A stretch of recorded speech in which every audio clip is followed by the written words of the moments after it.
السلام عليكم ورحمة الله، حياكم الله إخواني وأخواتي. اليوم صراحة غندير لكم واحد المقطع مهم جدا سنحتاجه في حياتنا وفي العبادات ديالنا مع الله سبحانه وتعالى.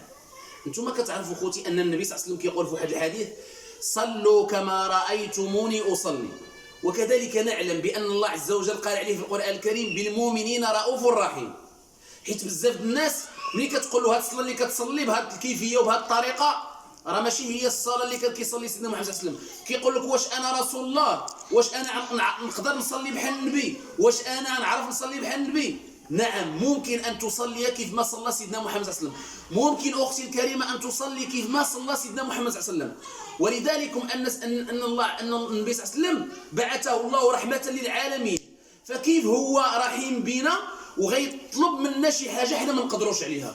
اذا بما انه قال: صلوا كما رايتموني اصلي، دليل على اننا في مقدورنا ان نصلي كيف ما صلى سيدنا محمد صلى الله عليه وسلم. علاش قلت هذا الكلام وهذه المقدمه؟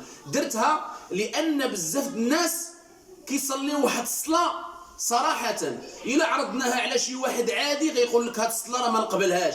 فكيف يقبلها الله عز وجل؟ وانا غنوري لكم وغنوري لكم الطريقه العمليه الصلاه ديال بزاف الناس وديال بزاف ديال الاخوات. الا كنتي كتصلي بحال هذا الشكل اللي غنوري، اعلم راه الصلاه ديالك باطله. لماذا؟ لانها كتخل بواحد الاركان اللي بها كيقبل الله سبحانه وتعالى الصلاه.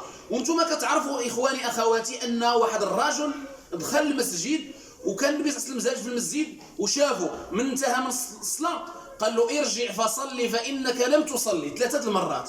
في الثالثة قال له: والذي بعثك بالحق نبيا لا أحسن غير هذه، علمني. وجلس وعلموا سيدنا محمد صلى الله عليه وسلم. فالعلماء كيقولوا أن النبي صلى الله عليه وسلم نفى عليه جنس الصلاة، ماشي قال له ماشي مشكل الصلاة اللي صليتها راه دايزة ولكن مرة أخرى لا، قال له: صلي الأولى والثانية والثالثة، دليل على أن الصلاة ديالو فيها واحد الإخلال بالأركان.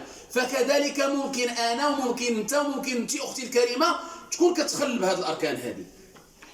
تصور بزاف الناس كنشوفهم كيفاش كيصلي، ما نكبرش حيت لا كبرت انا راه بحال اللي غندخل في الصلاه اللي نتوما تعرفوا تحريمها التكبير.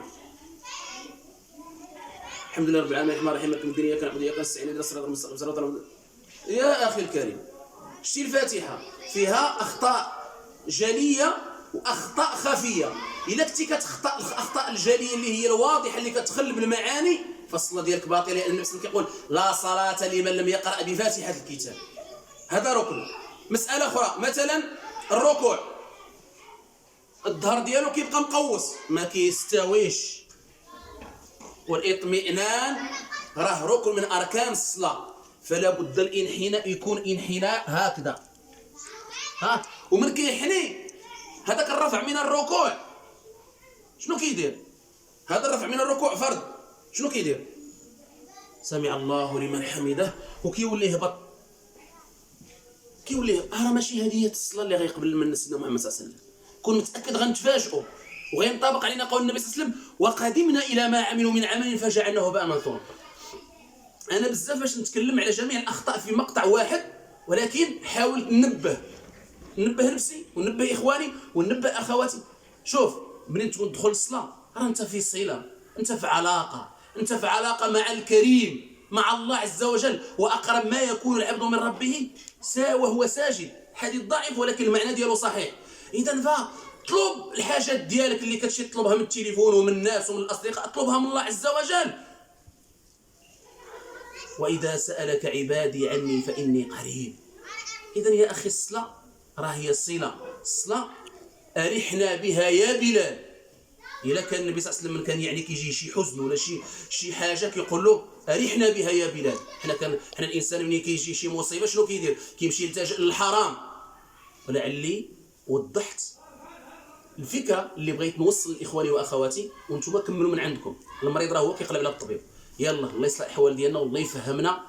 والسلام على المرسلين والحمد لله رب العالمين.